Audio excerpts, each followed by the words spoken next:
मरियम नवाज को अब बड़ी दलेर है, अवाम में खवातीन में ही निकल के दिखा दे। अवाम तो बहुत बड़ी बात है। फादर है, चचा है, इनके जो लॉ मिनिस्टर हैं राना सनाउल्लाह, उनसे कहें जरा जुमे की नमाज पढ़ने घर से निकले। मैं आ गई हूँ, मियाँ नवाज शरीफ भी आएंगे और मुल्क के हालात बदलने वाले हैं। बहुत जल्द वो टाइम आने वाला है। बदल रहे हैं ना, सही कह रही हैं, बिल्कुल शहजादी आलम सही फरमा रही हैं। आई है 35 रुपए पेट्रोल बढ़ गया है, तो महंगाई का एक तूफान टूट पड़ा है और आप आएगा तो कोई और तोहफा ऐसा लेके आएगा। इनसे यही हो सकता है, ये तबाही की मलका है और वो तबाही के बादशाह। इमरान खान को गिरफ्तार करेंगे या नहीं करेंगे? अगर वो करने के लिए आते हैं तो क्या आप लोग मज़ामत करेंगे? मज़ामत क्या, हम इमरान खान के साय को भी छूटने नहीं देंगे। यही कोशिश तो करके देखें। ये बदमाश, गुंडे, डाकू, किस इंसान एक इतने बड़े मुस्लिम लीडर की बात कर रहे हैं और कोई तुमको बात करो, कोई छांगा मंगा का जंगल नहीं है जहां तुम किसी को उठाओगे कर लोगे। जिस इंसान के पीछे 22 करोड़ आवाम खड़ी है ना, उसमें बड़ा दम है, वो उसकी साय को भी तुम नहीं छू सकते। कहते हैं हम महंगाई खत्म करेंगे, इतने तजर्बाकार, इतने अहल थे तो फिर कर लेते ना, 10 माह कम नहीं होते। हमारी हुकूमत को 2 माह नहीं हुए थे तो शोर मचा दिया 90 डेज में आपने क्या करना है। 90 डेज हो गए, जंगल बन गया है जिसको चाहे रात के अंधेरे में उठा लिया जाए। बड़े बड़े मिनिस्टरों को नहीं छोड़ा इन्होंने, तो हम क्या चीज़ है। वो अब जो जिस तरह की इंस्ट्रक्शंस बता रही हैं कि उनके साथ ये हो रहा है, वो हो रहा है। राना सनाउल्लाह के साथ भी यही कुछ होता रहा, ख्वाजा आसिफ के साथ भी यही कुछ होता रहा, और एहसन इकबाल के साथ भी ये हुआ, मरियम नवाज के साथ हुआ, हमजा शहबाज के साथ हुआ। उस वक्त क्यों नहीं इनको ख्याल आया कि अवाम के साथ ऐसा नहीं होना चाहिए? बिस्मिल्लाहिर्रहमानिर्रहीम, अस्सलाम वालेकुम नाज़रीन, आप देख रहे हैं PNN डिजिटल और मैं हूं बिलाल ज़फ़र। नाइन, मैं इस वक्त ज़मान पार्क में मौजूद हूं और आप यहां पे मेरे पीछे ज़मान पार्क की कंडीशन देख रहे हैं। ट्रैफिक की क्या सूरत हाल है। यहाँ पे नाजायज़ कैंप लगाए हुए हैं लोगों ने और बिल्कुल किसी का कोई पता नहीं है किस लिए बैठा हुआ है। कोई 2-2 घंटे ट्रैफिक ब्लॉक हो रही है लेकिन कोई वाली वारस नहीं है और लोग अपनी मस्तियां कर रहे हैं। यहाँ चाय बन रही है और दूसरे किस्म की अय्याशियाँ यहाँ पे चल रही हैं, लेकिन यहाँ पे आवाम का सोचने वाला कोई नहीं है। पता नहीं फवाद चौधरी की गिरफ्तारी के बाद ये सारा मामला है या इमरान खान को गिरफ्तार करने आना था, उसके बाद ये लोग यहाँ पे आके बैठ गए। आइए लोगों से बात करते हैं वो क्या चाहते हैं। लाइन, आपने सड़क के ऊपर देखा कैसे पार्टियां चल रही हैं, कैंप लगे हुए हैं और जो 2-2 घंटे ट्रैफिक ब्लॉक हुई हुई है। इस वजह से मतलब डॉक्टर सीमी बुखारी मौजूद हैं। अच्छा डॉक्टर साहब, ये कब तक पार्टी चलेगी? देखें जी, आप समझने की कोशिश करें, ये पार्टियां नहीं हैं। ये लोग जो निकले हैं आज घरों से, अपने काम छोड़ के, ख्वातीन अपने बीमार माँ बाप को छोड़ के कुछ लोग निकले हैं, कुछ बच्चों को छोड़ के निकले हैं, सिर्फ एक पाकिस्तान की आज़ादी के लिए। अगर आज हम लोग ना जागे, हमारा मुस्तकबिल इन्हीं लोगों के हाथों में है जो कल अपने सर्जरियाँ करवा के और तशरीफ़ ले आई हैं और आते ही कह रही हैं कि हम इस मुल्क को ठीक करेंगे। आज उनके चाचा हुकूमत में हैं, उनकी सारी पार्टी हुकूमत में है। आज क्या मुल्क में हो रहा है? मुल्क में पेट्रोल के जो बम गिराए गए हैं और अब सुना है कि बिजली के शौक भी लगेंगे। उसमें जागदार साहब कहते हैं कि ये तो सारा PTA का किया था। इमरान खान साहब के IMF के साथ मामला इस तरह के थे कि हम लोगों को सब कुछ रन करना पड़ा और सारा जिम्मा हमने अपने ऊपर ले लिया, लेकिन मुहिब वतन पाकिस्तानी होने के नाते हम लोग ये सारा खुद फेस कर रहे हैं। देखें ये सब कुछ, अब देखें अगर उनको इतना ही इमरान खान के ऊपर था, इमरान खान की पॉलिसीज़ गलत थी, ये कहते हैं हम महंगाई ख़त्म करेंगे, इतने तजर्बाकार, इतने अहल थे तो फिर कर लेते ना, 10 माह कम नहीं होते। हमारी हुकूमत को 2 माह नहीं हुए थे तो शोर मचा दिया 90 डेज़ में आपने क्या करना है। 90 डेज़ हो गए, अब 10 माह कम है तजर्बाकार लोगों के लिए। 30-30 साल से ये हुकूमत कर रहे हैं, क्या इन्होंने किया है?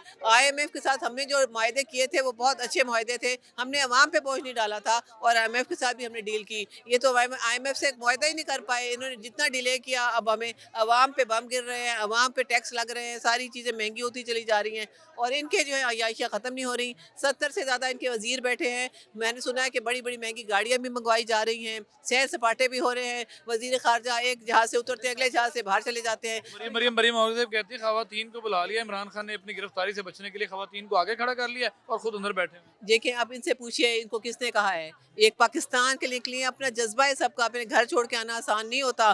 खान क्या दे रहा है किसी को? क्या कुछ इनाम दे रहा है, कोई पैसे दे रहा है? कुछ भी नहीं दे रहा। वो सिर्फ एक शऊर दिया उसने। वो हमारा लीडर है और सच्चा दयानतदार है और इस मुल्क को हमें, हमारे बच्चों को आज़ाद कराना चाहते हैं। इसका एक जंगल का कानून है, ये जंगल बन गया है जिसको चाहे रात के अंधेरे में उठा लिया जाए। बड़े बड़े मिनिस्टरों को नहीं छोड़ा इन्होंने, तो हम क्या चीज़ें हैं। लेकिन मैम वो तो फवाद चौधरी साहब को जब पकड़ा है, हिबा उनकी जो मिसेज हैं, वो अब जो जिस तरह की इंस्ट्रक्शंस बता रही हैं कि उनके साथ ये हो रहा है, वो हो रहा है। राना सनाउल्लाह के साथ भी यही कुछ होता रहा, ख्वाजा आसिफ के साथ भी यही कुछ होता रहा और एहसन इकबाल के साथ भी ये हुआ, मरियम नवाज के साथ हुआ, हमजा शहबाज के साथ हुआ। उस वक्त क्यों नहीं इनको ख्याल आया कि अवाम के साथ ऐसा नहीं होना चाहिए? देखिए, हम लोगों ने जो हमारी हुकूमत थे, हमने कभी किसी को इस तरह से टॉर्चर नहीं किया। ना हमने बगैर वारंट के किसी को पकड़ा है, ना हमने किसी को इस तरह से अरेस्ट किया है। सनाउल्लाह से 15 किलो हेरोइन निकली थी। देखिए, जब नहीं निकली वो छूट गए। क्या उन पे तशद्दुद किया गया? मतलब जो 92 दिन जेल में रहे उसका कोई जिम्मेदार नहीं। देखिए जी, पहले जब आप किसी के कोई मुल्ज़िम होता है, उसको पकड़ा जाता है, उसके उसको उसकी तफ्तीश होती है और उसको छोड़ दिया जाता है अगर कोई सबूत ना मिले। तो हमने तो कभी किसी पे इस तरह तशद्दुद नहीं किया, ना सफ़ेद कपड़ा पहना के हथकड़ियाँ लगाई। क्या वो दहशतगर्द है? एक एक्स मिनिस्टर, कोई सबूत नहीं है इनके पास। ये सिर्फ दहशतगर्दी और हरासा करना चाह रहे हैं कौम को। हम लोग को हरासा करना चाह रहे हैं। हम खौफज़दा नहीं होंगे। हमने अगर आज ना जागी कौम, तो फिर हमारा मुस्तकबिल इन्हीं के बच्चों के हाथों में है। इस वक्त हमारे साथ एमपी सादिया सोहेल मौजूद है। अच्छा सादिया मैडम, अस्सलाम वालेकुम। वालेकुम अस्सलाम। कैसी हैं आप? खैरियत से हैं? अल्लाह का शुक्र। अच्छा, जिस तरह मरियम औरंगजेब कह रही हैं कि खान साहब ने खवातीन को आगे बिठा लिया और खुद अंदर छुप के बैठ गए हैं, आप उनकी पहरा दे रही हैं? देखिए, हमारा लीडर है, हमें उससे प्यार है। वो इतना कीमती इंसान है जो पाकिस्तान के मुस्तकबिल का सारी जिम्मेदारी उसकी तरफ है। हमारे बच्चों का मुस्तकबिल उससे वाबस्ता है। और ये डरपोक जाहिल लोग हैं जो बुज़दिलाना हमले करते हैं। पहले भी उनकी जान पे हमला हुआ।